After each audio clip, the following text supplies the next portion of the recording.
estalló la guerra de Bonanno.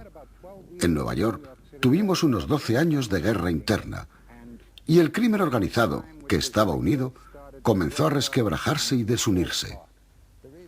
La razón de que encontrara llamativo a Joseph Bonanno fue que sus maneras no eran groseras, no eran bocazas. Era un hombre al que había que entender, hablaba en parábolas. Parecía un hombre de otra época, como si hubiera surgido del siglo XVIII. También podría haber sido, de un modo pervertido, quizás, el príncipe de El Gato Pardo. Y mientras podía apretar tranquilamente el botón que hiciera que 9 cabezas aparecieran en el río, no parecía que eso le diera ninguna satisfacción. Era un hombre muy práctico y de gran dignidad en el más perverso de los sentidos. Las gentes del crimen organizado de las ciudades de Nueva York, Chicago, Filadelfia y Boston siempre han creído que sus camaradas de Los Ángeles nunca habían aprendido a sacar dinero de ese filón que eran Hollywood y Beverly Hills, y querían entrar a saco. Joe Bonanno quería mandar a su hijo Bill y dijo: enviaré allí a mi hijo con 40 hombres. Ejercerán el control sobre aquello y haremos un montón de dinero. A los demás del este les entraron los celos. ¿Quién diablo se cree que es el primo Joe? Quiere poner sus garras en todas partes. Por supuesto, Bill Bonanno era el hijo de un gángster. Y él mismo era un gángster porque siguió la tradición de su padre, si tradición es la palabra. Quiero decir que de algún modo estaba protegido contra los que dudasen de quién era. Medró a la sombra de su padre y se casó con una hija de Profaci. Sí, con la hija de la familia Profaci.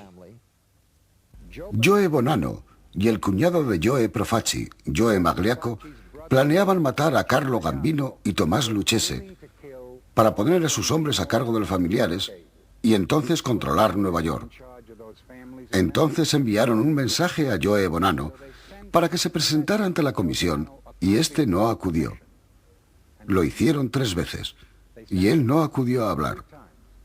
Desearon enviarle un cuarto mensaje, pero Sam Giancana dijo: ¿qué es eso de 4 veces? ¿Que no viene cuando se le llama? Pues matadle. Él vivía entre muros, aunque los muros no fuesen visibles. Había ciertos muros de los que no se podía hablar fuera de ciertos círculos. Había una conspiración de silencio, la tradición de la omerta. Estaba el hecho de que toda su vida su padre había sido perseguido por los jefes de otras bandas en una especie de opereta trágica, de esas que en la última escena aparece gente en el suelo con la sangre corriéndoles por la cabeza. También tuvo que presentarse en el juzgado de Nueva York y la noche anterior a que viniera desde Arizona con su abogado, ya que al día siguiente debía aparecer ante la corte, de repente fue secuestrado delante de su abogado. Y no supimos ni oímos nada de Joe Bonanno durante más de 1 año. ¿Qué ha pasado hoy, señor Maloney? He recibido una llamada telefónica al mediodía informándome de que el señor Bonanno se encontraba sano y salvo y que podría declarar ante el gran jurado en cuanto el señor Morgenthau lo desease. ¿Ha hablado usted con el señor Bonanno? Con él no. ¿Quién ha llamado? Ha sido su hijo, Bill Bonanno. ¿Ha arrojado alguna luz sobre este secuestro? No he hablado de eso con él. ¿Qué ha dicho usted exactamente en la conversación? Que quería que su padre estuviera en mi oficina el lunes a las 9 en punto para declarar ante el gran jurado. ¿Qué le parece esto a usted? ¿Extraño o gracioso? Supongo que le parecerá extraño a todo el mundo, ¿no? El hombre es secuestrado frente a tus ojos y no vuelves a saber nada de él. Creo que es bastante extraño. Cuando desaparecía otra gente y teníamos intervenidos sus teléfonos, hablaban de la buena ánima de Giuseppe, ¿sabes? Nadie hablaba de la buena ánima, así que los detectives irlandeses no se enteraban de lo que ocurría. Yo sabía lo que estaba pasando y dije: cuando esté muerto y sus amigos sepan que está muerto, dirán la buena ánima de Giuseppe. No dirán la buena ánima. Así que había disensiones sobre cómo dirigir la familia con el jefe desaparecido. Él quería que gobernara a su hijo, pero había resistencias a ello. La posición de la Comisión Nacional del Crimen, que fue presidida por Carlo Gambino, fue que todo el mundo se desentendiera del asunto. Aquella era una disputa familiar. La familia tendría que arreglarlo. Así que Bill Bonanno tenía que ser muy cuidadoso con lo que decía, a quién relacionaba y con qué, porque cualquier cosa que pudiera decir o revelar inadvertidamente podría no solo repercutir sobre su padre, sino incrementar también la vulnerabilidad de éste. Así que Bill Bonanno estuvo en guerra toda su vida, una especie de pequeña guerra medieval, pero a fin de cuentas una guerra.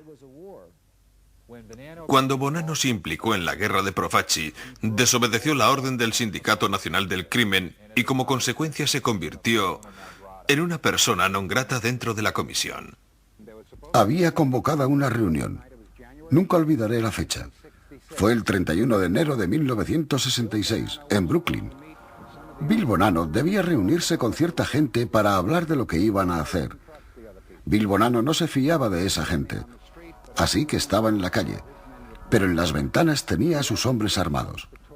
Los otros no venían a hablar. Llegaron 3 coches por la calle y ¡bang, bang!, dispararon contra Bill Bonanno. Él se refugió tras una puerta de cristal y sus hombres comenzaron a disparar. Se cruzaron más de 60 disparos. ¿Estamos? Aquel fue el comienzo de la guerra entre bandas, cuando ambos bandos comenzaron a dispararse entre sí. Finalmente se le dijo a Joe Bonanno que sería mejor que él se retirara a Arizona, que Bill se fuera a California y que otra gente se hiciera cargo de aquella familia.